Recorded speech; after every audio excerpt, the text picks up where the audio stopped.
السلام علیکم ورحمۃ اللہ وبرکاتہ۔ صحیح ابن حبان کے حوالہ سے ہم مسلسل گفتگو کرتے آ رہے ہیں۔ آج کے درس میں شیخ محمد بن عمر بازمول حافظہ اللہ مکہ مکرمہ والے، انہوں نے امام ابن حبان کی توثیق کے حوالہ سے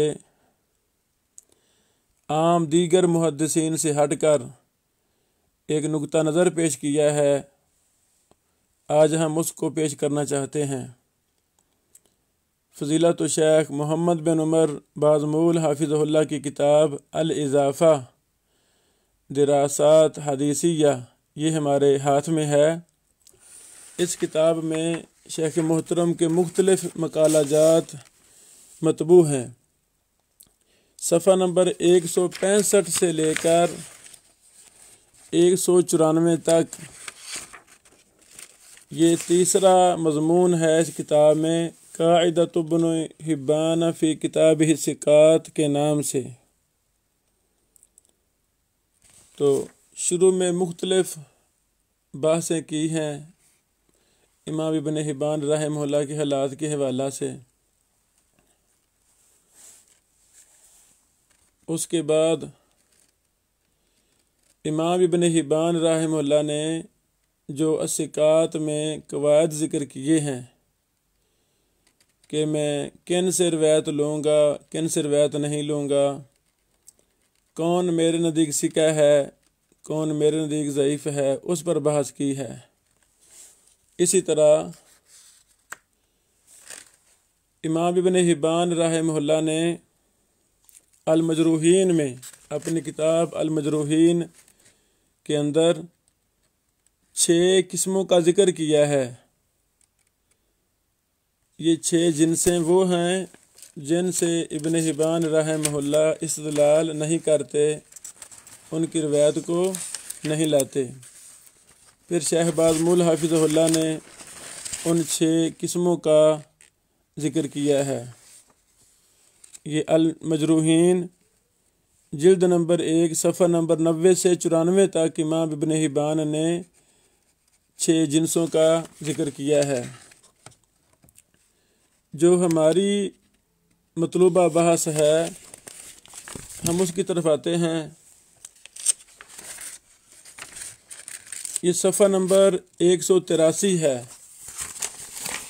شیخ عمر محمد بن عمر بازمول حافظ اللہ کی کتاب الاضافہ کا صفحہ نمبر 183 ہے، اور فائدہ نمبر یہ 14 ہے۔ اس سے آگے کچھ ہم اہم چیزیں ذکر کرنا چاہتے ہیں۔ شیخ بازمول حافظہ اللہ لکھتے ہیں کہ امام ابن حبان رحمہ اللہ نے ثقہ راویوں کی احادیث کی جو جنسیں، جو قسمیں ذکر کی ہیں جن سے حجت پکڑنا جائز نہیں ہے، تو یہ اس بات پر دلیل ہیں کہ امام ابن حبان کے نزدیک ثقہ راوی 2 چیزوں پر دلالت کرتا ہے۔ ایک ایسا راوی جو بذات خود ثقہ ہے، اور دوسرا وہ راوی جو غیر کی وجہ سے ثقہ ہے، یعنی بذات خود ثقہ نہیں ہے لیکن غیر کی وجہ سے وہ راوی ثقہ ہے۔ اسی بنا پر ہم کہہ سکتے ہیں کہ امام ابن حبان کے ہاں صحیح حدیث 2 چیزوں پر مشتمل ہے۔ وہ حدیث جو صحیح لذات ہی ہو، یعنی بذات خود وہ حجت ہے، اور دوسری وہ حدیث جو غیر کی وجہ سے حجت ہے۔ پھر لکھتے ہیں کہ امام ابن حبان لفظ ثقہ اور لفظ صحیح کا اطلاق کرتے ہیں ہر اس حدیث پر جو امام ابن حبان کے ہاں قبول کے دائرہ کے تحت ہو۔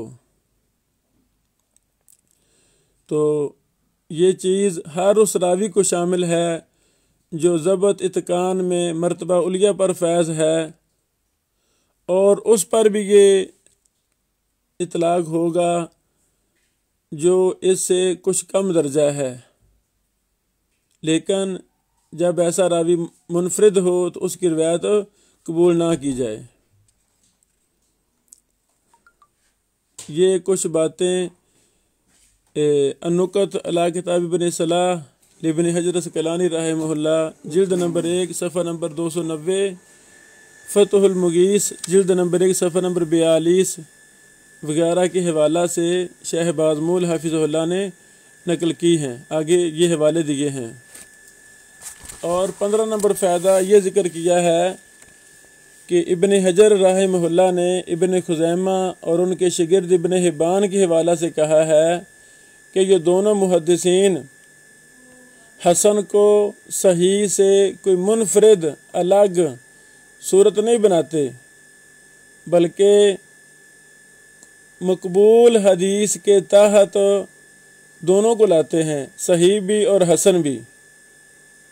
اپنی کتابوں میں حسن روایت کو بھی صحیح کے تحت لاتے ہیں، جبکہ حسن کو کوئی الگ قسم قرار نہیں دیتے۔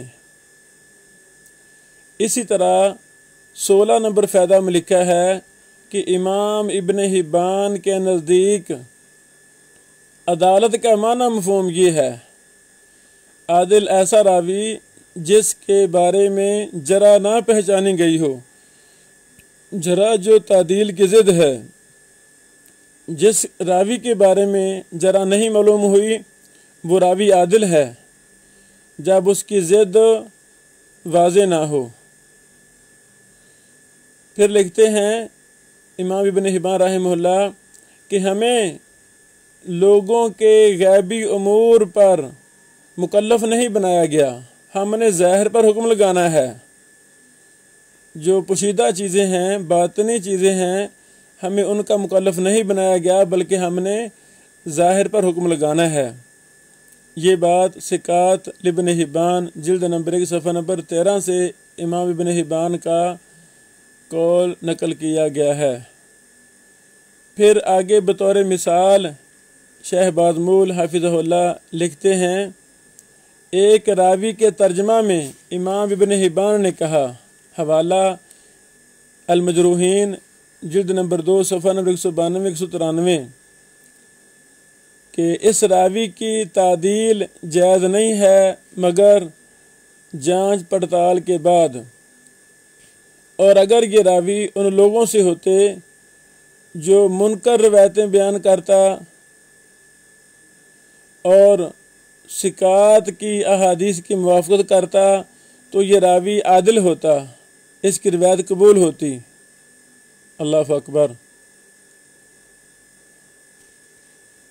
یعنی پھر اسی قول کے آخر میں امام ابن حبان لکھتے ہیں، رہے وہ مجاہیل جن سے صرف ضعفاء ہی بیان کرتے ہیں تو ایسے راوی متروک ہیں ہر حالت میں۔ صفحہ فائدہ نمبر 17 میں شیخ بازمول حافظ اللہ لکھتے ہیں کہ عدالت کے اندر مندرجہ ذیل صفات جمع ہوں گی تو وہ راوی عادل ہوگا۔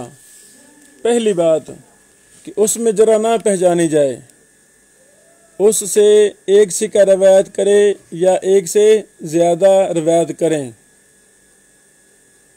وہ راوی مشہور لوگوں میں سے ہو، اور جانچ پڑتال تجربہ اس بات پر دلالت کرے کہ اس کی حدیثیں ثقات کے موافق ہیں، مخالف نہیں ہیں۔ فائدہ نمبر 18 میں لکھتے ہیں،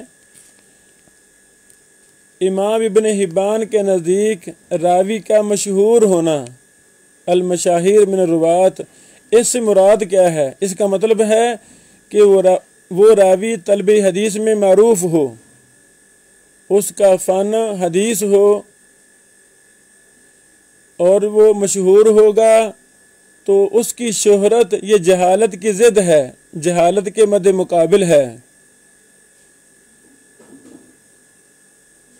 جب ضعیف راویوں کی روایت راوی کو جہالت سے نہیں نکالتی، تو ثقہ راویوں کی روایت ان کو شہرت کی طرف لے جاتی ہے،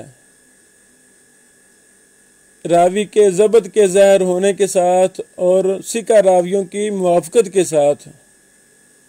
اور فرماتے ہیں یہ ہے معنی الصدق فی الحدیث بشہرہ فیہ، اس کا الاحسان جلد نمبر 1 صفحہ نمبر 151 152 کا حوالہ دیا گیا ہے۔ تو اس کے بعد لکھتے ہیں شیخ بازمول حافظہ اللہ، اس پر بنیاد رکھتے ہوئے ہم کہہ سکتے ہیں کہ راوی عادل ہوگا کب؟ جب اس کے حوالہ سے کوئی جرح معلوم نہیں ہوگی، اور دوسری شرط یہ ہے کہ وہ طلب کے لحاظ سے مشہور ہو۔ النکت علی ابن صلاح ابن حجر کا حوالہ دیا گیا ہے، جلد نمبر 1 صفحہ نمبر 290۔ اور شہرت طلب کے ساتھ یہ ایسے بھی معلوم ہو جاتی ہے کہ اس سے روایت کرنے والا ثقہ ہو، ایک ثقہ ہو یا زیادہ ہو، اور اسی طرح اس کی روایات کو جانچ پڑتال کے ساتھ بھی پہچانا جائے گا کہ وہ ثقات کی موافقت کر رہا ہے۔ یعنی اس طرح یہ اہم چیزیں شیخ بازمول حافظہ اللہ نے اپنی کتاب میں لکھی ہیں۔ 20 نمبر فائدہ میں لکھتے ہیں راوی کے حوالہ سے جب جرح معلوم نہ ہو لیکن اس سے صرف ضعیف راوی ہی بیان کریں تو وہ راوی مجہول ہی رہتا ہے امام ابن حبان کے ہاں، اور اس کا ضعف زیادہ ہو جاتا ہے جب وہ راوی منکر روایات بیان کرتا ہے۔ امام ابن حبان فرماتے ہیں اما المجاہیل الذین لم یروی عنہم الا الضعفاء فہم متروکون علی الاحوال کلیہا، المجروحین جلد نمبر 2 صفحہ نمبر 193۔ اللہ اکبر۔ فائدہ نمبر 21 میں شیخ بازمول حافظ اللہ لکھتے ہیں کہ اس منہج پر امام ابن حبان چلے ہیں، وہ راوی کو اپنی کتاب الثقات میں درج کرتے ہیں۔ کون سا راوی؟ جب اس راوی پر جرح سے امام ابن حبان واقف نہ ہوں اور اس سے بیان کرنے والا کو ثقہ ہو اور وہ طلب میں بھی معروف ہو۔ اللہ اکبر۔ یہ 3 شرطیں لگاتے ہیں ابن حبان، تب جا کے کسی راوی کو ثقات میں ذکر کرتے ہیں، اور امام ابن حبان اس کی خبر سے حجت نہیں پکڑتے جب اس کے اپوزٹ ہو، یعنی راوی مجروح ہے یا سند مرسل ہے، منقطع ہے یا متن منکر وغیرہ ہے۔ اللہ اکبر۔ یہ فوائد ذکر کرنے کے بعد جو ہمارا مطلوب ہے، ہمارا مقصود ہے کہ کیا امام ابن حبان متساہل ہیں، اس پر بحث شروع کرتے ہیں۔ وہ ہم اپنے اگلے لیکچر میں بحث کرتے ہیں، اور اس میں شیخ بازمول حافظہ اللہ نے ابن حجر وغیرہ پر رد کیا ہے کہ امام ابن حبان کو متساہل قرار دینا یہ درست نہیں ہے۔ یہ ہم اگلے لیکچر میں شیئر کرتے ہیں۔